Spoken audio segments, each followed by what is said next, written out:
I'm Rob, and we're involved in missions in Sumatra and Indonesia, and we're just really blessed at the partnership we have with Activate churches and just the friendships we've had and support for many years from there. And we're sorry we can't be here with you in New Zealand at this time. We're in Indonesia. I'm quarantined because I just came in from overseas. I just came back from New Zealand.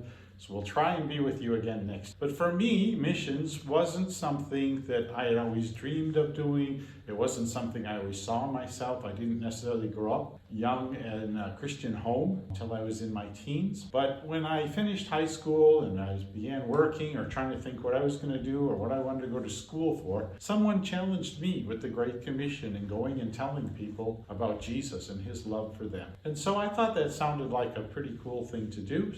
So I went on a short-term mission trip for a couple of months.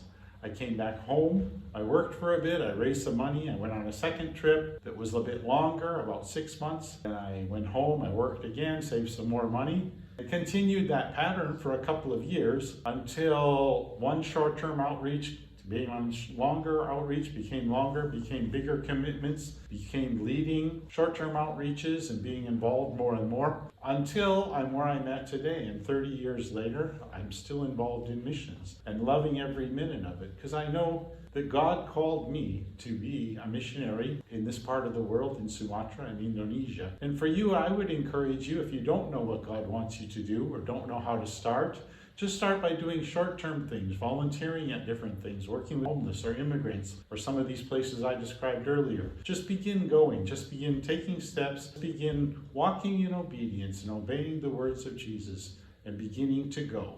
And as you do that, he'll be faithful to lead you and guide you and show you what his will is for your life.